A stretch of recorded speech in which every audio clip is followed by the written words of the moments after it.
Fala, nação rubro-negra, tudo bem com vocês? Eu sou Rafael Bernardo E eu sou Rafael Victor. e nós fazemos o canal Paixão pelo esporte. de pai. Para filho.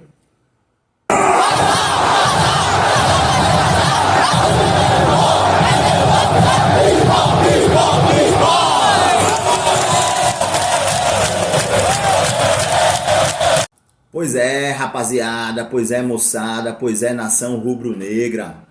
Estamos aqui gravando esse pré-jogo. Hoje, quarta rodada do Campeonato Brasileiro, né? Mas antes da gente começar o papo, Rafael, vamos dar aquele recadinho maroto. Diz Exato. aí, fala aí, Rafael Victor. Se inscreve no nosso canal do YouTube, Paixão pelo Esporte. Segue nosso Instagram, Paixão pelo Esporte. Ativa o sininho das notificações aqui também. Exatamente, aqui no YouTube você ativa o sininho das notificações, se inscreve em nosso canal, compartilha com todo o torcedor rubro-negro para que a gente tenha essa moralzinha aí e as pessoas possam nos conhecer. E lá no Instagram a gente sempre faz uma livezinha pós-jogo, entendeu? Para debater com todo o torcedor rubro-negro, torcedor pernambucano, quem gosta de futebol, seja Exato. torcedor do esporte, de outro clube, do time adversário. A gente também aceita a companhia de vocês e a audiência de vocês. Se inscreve lá também lá no Instagram, Paixão pelo Esporte 87. Mas vamos ao que interessa, não é isso, Rafael Victor? Exatamente.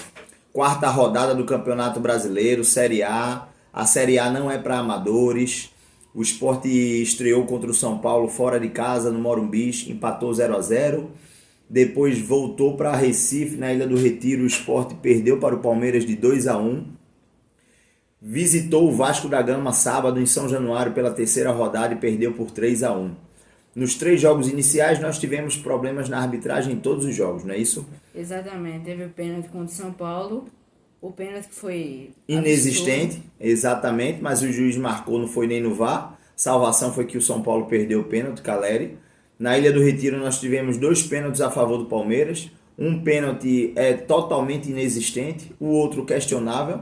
Se fosse ao contrário, eu, torcedor do esporte, acredito que jamais o árbitro daria a favor do esporte, mas é um pênalti questionável, então pode ser a questão da interpretação. Mas o outro pênalti em Rafael Veiga, aos 45 minutos do segundo tempo, ele não existiu. E a gente viaja para o Rio de Janeiro jogar com o Vasco, tem um terceiro jogo jogando bem. Contra o São Paulo a gente jogou um futebol reativo, não jogou tão bem dentro do campo do São Paulo. Foi um pouco mais pressionado, mas contra o Palmeiras o Sport jogou muito bem contra o Palmeiras, fez um excelente primeiro tempo. Segundo tempo o Palmeiras dominou um pouco mais, mas mesmo assim estava um jogo muito combativo.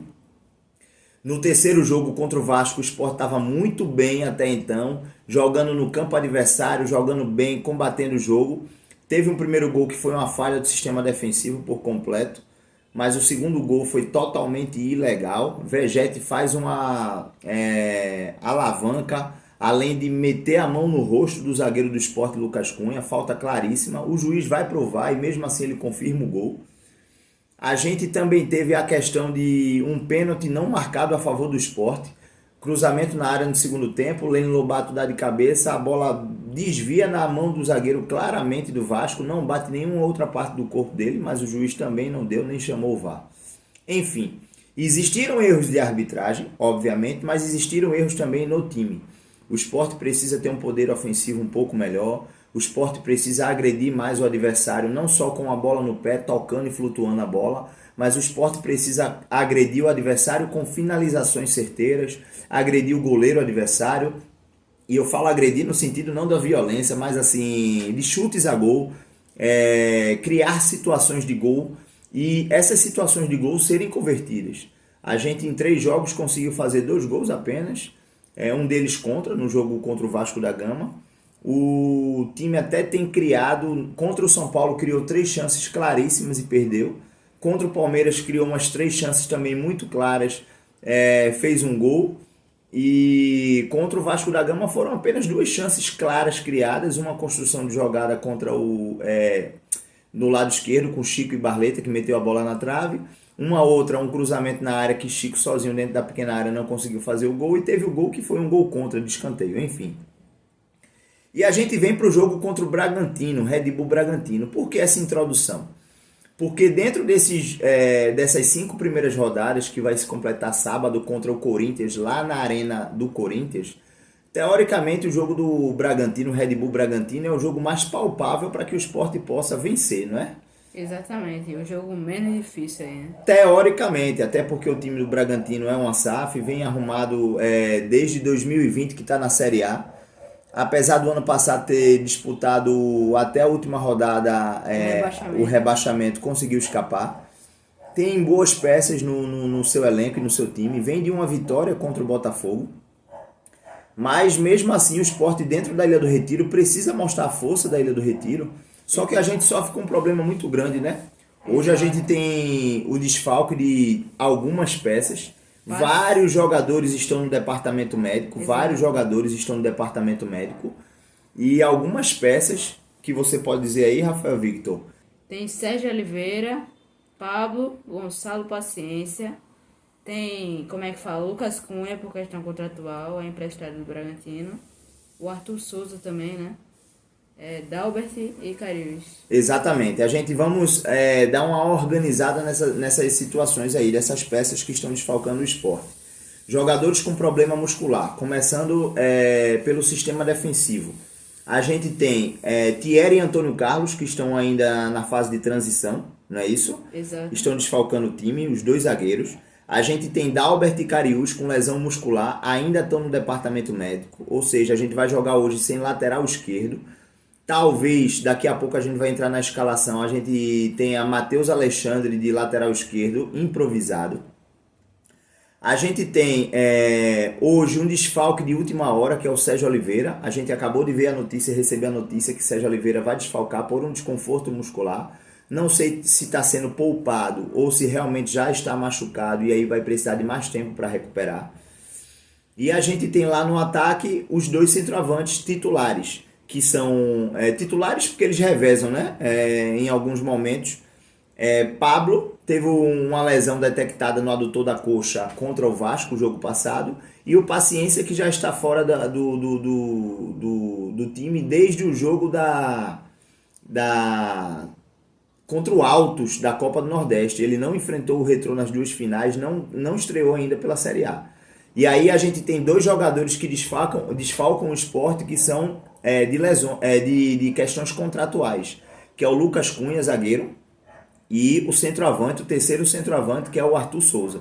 Ou seja, a gente tem aí diversos jogadores, 3 zagueiros, 2 laterais, 5 desfalques, com mais Sérgio Oliveira 6 e com mais 3 centroavantes. 9 jogadores desfalcam o time do Sport, o elenco.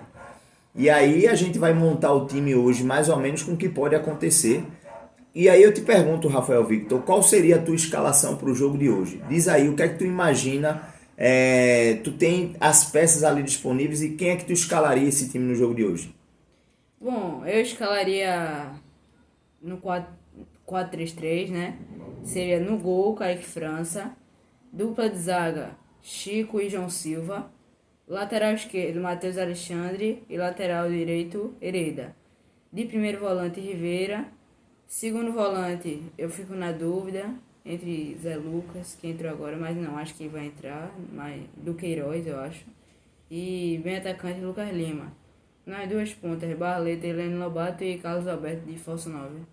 Joia. É mais ou menos o que eu mudaria. Não acredito que Zé Lucas vai chegar e já vai ser titular. Eu vejo grande parte da torcida pedindo, mas do Queiroz está bem. Taticamente, do Queiroz cumpre uma função muito importante. Então, assim, deixa Zé Lucas no banco. Eu acho que o Sport vai jogar mais ou menos com o que você falou, porém com o Duqueiroz no time. Minha escalação seria Kaique França, Hereda na direita e Matheus Alexandre na esquerda. Até pensei em colocar Rafinha do Sub-20, mas talvez seja não o momento para ele jogar, enfim. Lateral esquerdo, Rafinha. Mas vamos lá, Matheus Alexandre na esquerda. A dupla de zaga, João Silva e Chico. Até porque, pode colocar Renzo na zaga, mas a gente vai ficar com quem no banco de reservas? Não tem zagueiro para o banco de reservas. E aí a gente deixa Renzo no banco de reservas, mantém Chico na dele e bota Matheus Alexandre, um único dano ali, deixar um lateral e tentar ajustar o estilo de jogo de Matheus Alexandre para o lado esquerdo. No meio de campo eu faria realmente Rivera, Duqueiroz e Lucas Lima, centralizado. Na direita eu colocaria o Lene Lobato, Barleta, os dois fazendo inversão em algum momento. E aí eu colocaria também Carlos Alberto como falso 9. Concordo plenamente e acredito que eu também faria. Mas eu penso que Pepa pode ser um pouco mais conservador. Talvez o Pepa coloque ali basicamente a mesma coisa que a gente está fazendo, só que ao invés de colocar 3 atacantes, Pepa possa colocar o Tite Ortiz, que ele fez muito isso na Série B do ano passado, e no começo de temporada, quando o Tite Ortiz era titular, no lugar de Sérgio Oliveira. E aí a gente teria o meio de campo na mesma formatação, só que mudando uma peça. Sérgio Oliveira no meio de campo com Duqueiroz, Lucas Lima na ponta direita e Ortiz no lugar de Sérgio Oliveira. E no ataque a gente teria Barleta e Lobato ou Carlos Alberto de falso 9. Talvez o Pepa faça dessa maneira. Mas eu concordo plenamente com você e eu iria dessa maneira, um 4-3-3. O Sport precisa vencer hoje a partida. Até um empate é ruim para o Sport nesse momento, entendeu? E assim, a gente não pode deixar que os times adversários se distanciem nesse primeiro começo do campeonato, nessa primeira parte do campeonato. Por quê? Porque daqui a pouco começa a pressão. O time já começa jogando na zona de rebaixamento, lanterna, zona de rebaixamento, e aí até o psicológico dos jogadores afeta, não é isso? Exatamente. E aí, assim, na tua opinião, o que é que tu espera do Red Bull Bragantino? O Red Bull Bragantino vai vir para cá para também disputar a posse de bola ou ele vai vir retraído? O que é que tu imagina do jogo? Eu fico na dúvida, acredito que eles vão vir confiante, né? Querendo o jogo, porque acabaram de vencer do Botafogo em casa, né? Acredito que vamos jogar pra frente, vamos jogar pra tentar a vitória. Eles têm, abre aspas, a possibilidade, estão pegando o Lanterna, né? Então, teoricamente também para eles é um jogo palpável para eles vencerem. Então, tipo assim, cabe o Sport. Eu acho que o Sport tem que jogar com inteligência. O Sport tem que jogar, fazer o seu jogo, a sua marcação sob pressão que fez nos outros jogos, mas também jogar concentrado. Não adianta ter posse de bola e esquecer da marcação e também não agredir. A gente tem que ter posse de bola, mas agredir o adversário. E aí é que eu acho que o Sport tem que fazer. Marcação alta, tomar a posse de bola, pegar a posse de bola e construir jogadas e arriscar. O Sport precisa arriscar. Na minha opinião, eu não entraria com Atencio, não aproveitaria Atencio de frente. Já que ele está voltando aos poucos, eu acho que Atencio pode ser um jogador para a gente jogar no decorrer do segundo tempo. E aí no segundo tempo a gente vai ter menos peças, mas aí vai ter que entrar o Atencio, o Gustavo Maia, tudo dependendo das circunstâncias do jogo. Não é isso? Exatamente. E vamos lá, hoje um público baixo, até ontem venderam 10.700 ingressos. Está tendo uma confusão muito grande e nós, torcedores sócios, estamos reivindicando os nossos benefícios que foram retirados. E essa evasão do público é notória. Por mais que o jogo seja uma quarta-feira, 7 horas da noite, mas mesmo assim, se tivesse outras condições que tinham os benefícios anteriores dos sócios, das categorias principais, o torcedor teria chegado junto. Infelizmente, o ingresso oneroso e essa retirada de benefício afastou parte da torcida.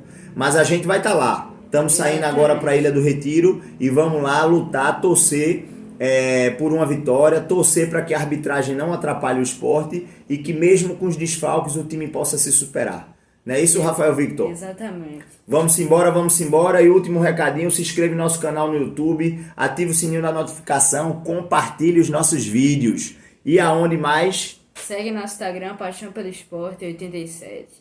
Vamos embora e pelo esporte. Tudo!